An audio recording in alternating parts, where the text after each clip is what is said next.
Hey, everybody, this is Evanye with the Self Love Center. Today, we are going to be talking about how to let go of tough times or how to deal with it. And since this is the end of February, I wanted to really close out with a lot of self loving techniques that you can do for yourself to heal the tough times that you're going through. So let's just dive right into it, okay? So the first thing that I want to address is, what are tough times? Tough times are basically what they sound like, right? It's hard, it's chaotic, it's dramatic, it's rough, it feels uncomfortable. And in these moments is when we choose to protect ourselves the most. On a subconscious level, when something hurts, we automatically go in to protect ourselves. And when we start protecting ourselves, we do it in a number of ways. Some people, when they're going through tough times, choose to numb. Some people choose, and when I say numb, they'll use substances, they'll use sex, they'll use distractions, they'll go shopping, they'll eat food, things like that. That's what numbing looks like. Numbing looks like anything that creates a distraction long enough so that you somehow seem to forget about the pain, that you're not focusing on the pain of the tough times. So that's what numbing looks like. Another way that we protect ourselves is we blame other people, right? We start blaming the other person. We blame the situation. We don't take credit for it. We don't take any fault for it. We just start blaming. We become very blamatory. And even when we become blamatory, we also criticize. Because when we deflect or project, we either start letting the other person know what they done wrong so that we can take the issues off of us, or we start to blame them for the fact that we're going through the tough times. So we protect ourselves in multiple ways, and we do them through defense mechanisms, and those are defense mechanisms. It's the way that our ego knows how to protect us. That's the ego's job. The ego's job is to protect us. We were built in with a primary instinctual response system, and that response system is fight, flight, or freeze, right? So you're either going to fight it out, you're going to go away from it, or you're going to pause and maybe act like nothing has happened. So some people choose to deny, right? We can deny the problem exists. We can forget that the problem exists. We'll say, it's not a big deal, and we'll keep it pushing. But it's still affecting us. The tough times still keep showing up over and over again. So I want to share this story about the butterfly. If any of you know about the development of a butterfly, it starts as a tiny little egg, and then that egg grows up into this wonderful cocoon because it starts to develop, right? Just like babies, we grow up in a sack. And so this butterfly, in order for it to become a butterfly, it has to hang out in this cocoon for a certain amount of time. And if you know anything about this cocoon, once the butterfly starts getting its wings and is ready to sprout, it starts to bust through that cocoon. And that cocoon, once they bust through it, it has a lot of blood, and a lot of little bones are breaking, and it's a lot of stress, and it's a lot of pain. There's little micro teeth and little microfibers that irritate that butterfly so that it can bust through that cocoon shell. And once it busts through, then it has the ability to fly. It has the ability to become a butterfly and live for the next 24 hours. Well, the only difference between a butterfly and a human is that butterflies don't have doctors, and butterflies don't have distractions. Butterflies go through the pain, they go through the friction, and then they rise up and become who they are.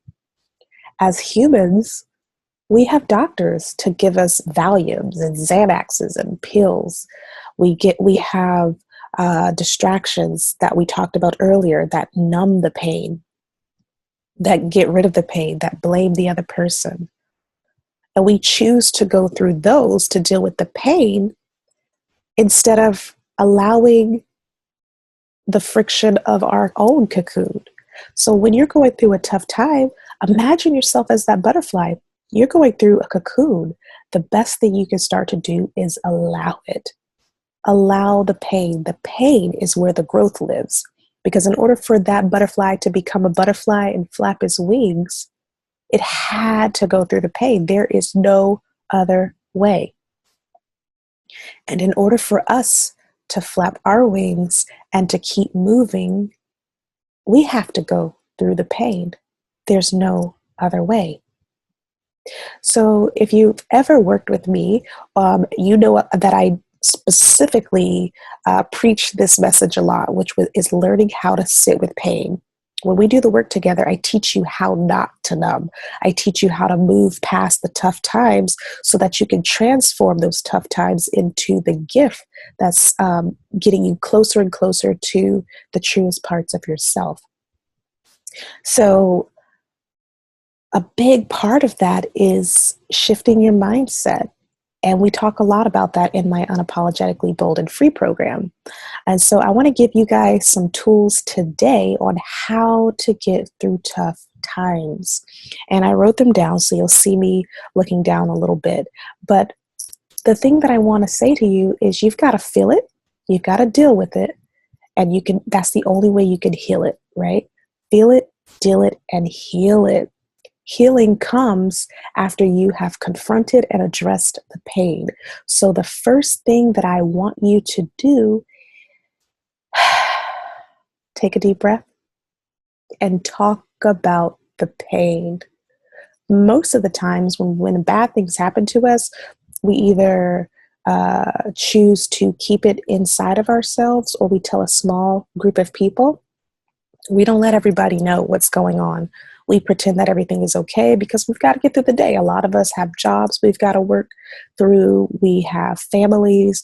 We have other obligations. And those obligations really get in the way of us talking about the pain. And then they create enough distractions long enough so that we forget that the pain existed and we just keep it moving, right? Talk about the pain. And I mean purposely talk about the pain. I'm not saying just spending some time just to vent, but literally purposely talk about the pain. Assign a friend that you feel very comfortable with. Get a therapist that you feel very comfortable with. Get a healer. Get somebody that you feel comfortable with so that they can hold space for you. And in that moment of conversation, your part is to just tell them, this is what I want to talk about. This is the pain. Now, if you don't have access to a professional and you just have family or a friend, allow that person to just sit there. Let them know you don't want anything else from them except for them listening to your pain. You don't need any advice unless you want it. But allow yourself to sit with the pain. Talk about it. Talk about it. Talk about it. And if you don't have anybody, you don't have support systems, I hear that from other people. They don't have people that they feel comfortable around. They don't have people they trust. Get a journal. Write it out. That's another way to talk it out. Or talk to yourself. No matter what, the pain has to come up and out of your mouth. That's the first step. The second step is to sit with the pain. When I say sit with the pain, sitting with the pain looks like allowing yourself to feel. So if you want to cry, cry. If you want to scream, scream. If you want to jump up and down, jump up and down, but feel the pain. Feeling the pain looks like, okay, this thought just popped into my head and it makes me really uncomfortable right now. Instead of getting on my phone and distracting myself because I can't get the thought out of my head, instead of watching TV or going shopping or smoking or drinking, or popping a pill to get rid of the discomfort because I can't deal with it. Instead of doing that, what would happen if you allowed that pain to sit in your body? What would happen?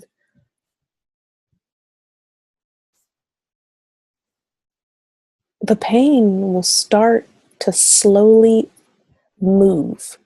It'll start to create this cathartic experience for you. Allow the pain to be present, just allowing yourself to sit with the pain. Sitting with the pain is not always easy, and it can be very challenging for a lot of people. And this is why I highly suggest getting a professional to help you sit with the pain, or someone who can really be a trusted companion for you to help you sit with the pain. In the work that I do with the clients that I do, that I work with, we do a lot of sitting with the pain. I teach them how to get comfortable with the discomfort so that you can do this on your own. And that's a big part of how I teach. So talk it out and feel it out, right? Then the third thing you need to do is start dealing with the pain. This means confronting the issue. Instead of pushing it away, running from it, fighting it by blaming or criticizing other people or the situations, take responsibility. What have you created in your life? We are the creators of our own lives, which means we get to choose the people we hang with. We get to choose the settings that we're in. We get to choose what we're doing, how we're doing it, and what we're believing about what we're doing. So if there's things going on in your world that seems out of control, start looking at how can I lighten the load a little bit? Is there people in relationships that you're dealing with that you can let go of, that are just toxic, and all they do is just make you feel even worse about yourself, or while you're with them you just feel like, wow. Is there job situations that you're just struggling to get up and go to on a regular basis because you feel like you're selling your soul to the devil, and you would want to be doing a whole lot more? Are you acting out of obligation? Because if you're acting out of obligation, when you feel obligated to do something because, I don't want to hurt the other person's feeling, or I don't want to make them feel uncomfortable, or I have to do this because this is the only way I can get my bills paid, or I have to do this because I have a family, or I have to do. If you have to do anything, start assessing. Is this an obligation that I've placed on myself? And is this obligation creating more stress than inspiration? And if the answer is yes, beloved, it's time to change the course of the game. You have the opportunity to start doing something different. If that means letting things go and pushing them off to the side, or sticking with them up until a certain point by giving yourself a time period, you'll say, okay, I'll only deal with this for the next 6 months, or I'll only deal with this for the next 3 months. And here is my exit strategy. And this is what I'll be doing afterwards. Right? A big part of what I'm going through right now is a lot of this. I'm working a 40-hour work week, and I'm running my business.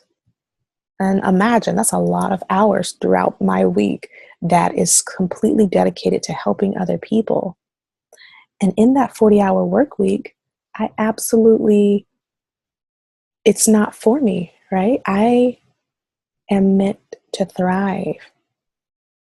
And my goal is to run my business full time without worrying about a 40-hour work week.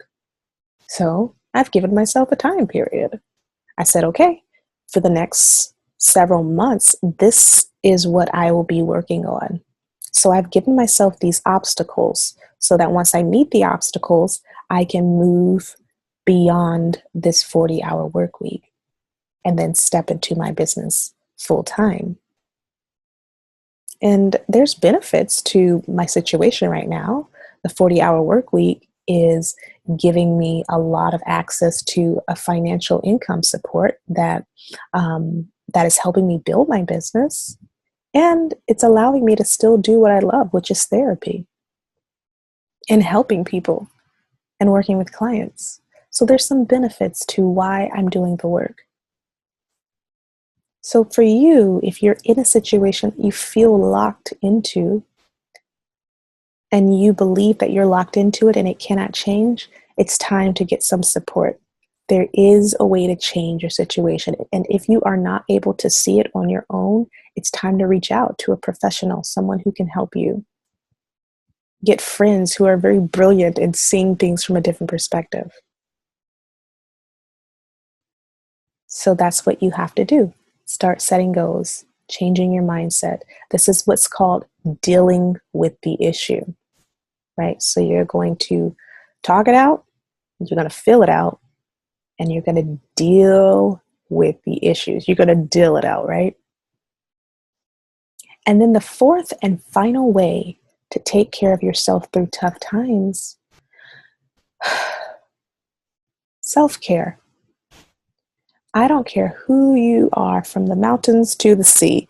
If you are burnt out, your body is tight, there's tension all around you, you're getting physical symptoms, you start to feel like there's not enough time in the day, you don't feel like you're getting enough sleep, you are burnt out. So you need some self-care time, taking care of yourself. Carve out time specifically where you come first and then your tasks, then your duties, then your conflicts, then your dramas. If you're always in a dramatic situation where it seems like trouble just follows you over and over again, it's time to do some work, some deeper work. And while it's happening, try to put yourself first. So say your mind is racing and you're overthinking a lot. Come back home to yourself. Really take a pause. Pause first, always pausing. Because there's multiple opportunities, but you can choose to stay focusing on the problem at hand over and over and over again in your mind. Or you can say, before I focus on this problem today, I'm going to take care of myself. What does taking care of myself look like? What does taking care of myself look like? I'll share my own story. Taking care of me looks like waking up. When I first wake up, instead of getting on my phone, turning on my Alexa, I don't want to talk because she might hear me, but turning on my music and playing it so that I can do some meditation. So I'll do 30 minutes of meditation, deep breathing, gratitude, and energy healing. And I group them up in times. I may do 10 minutes here, 10 minutes there, 10 minutes here and there. But for me, that makes me feel good. So when I'm ready to start the day, I go ahead and I make my green smoothie that I have right now because it's morning time. And I get ready to start my day. But that works for me. Find something that works for you. Maybe if you're having your coffee in the morning, instead of doing a bunch of things while you're sipping your coffee, maybe take some time to just breathe while you're drinking your coffee. Or maybe at the end of the day, you wind down. And instead of winding down the same way every night with maybe a drink or smoking or watching Netflix over and over again, you can push those off to the side for just a moment. Before you do any of those, put yourself first and say, how can I take care of myself? And then get back to all that later. My job is never to tell anyone to stop their numbing techniques.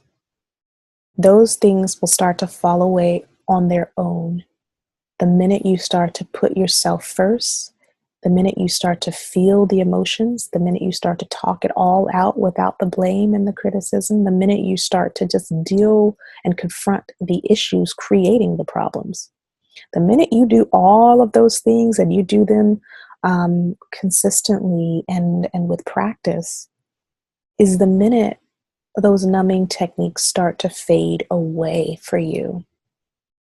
Because what'll happen is you'll notice that the tough times, they happen less frequently. So maybe they happen once a week. They may start happening less than that, right? Maybe they happen every day. Maybe they start going less than that. The minute you start confronting and the quicker you get at it and dealing with it and feeling it is the minute things start to bubble up and change in your world. Your mind becomes different because now you can see the world differently. You can look at people differently. You can start to accept that your pain actually is the birth of more joy. Your pain is the birth of more joy. Tough times are a gift, man. And when you can start to see that and shift that is the minute things start to look very different in your world. So before you allow yourself to do any of the things that you believe you shouldn't do, come back into yourself and take care of yourself. Self-care is the number one thing, although it's the fourth thing on my list. It's the number one thing that you can do to take care of yourself. Well, beautiful people, I hope this video was helpful to teach you how to deal with some tough times. With much love from my heart to yours, have a great evening, a great day wherever you are.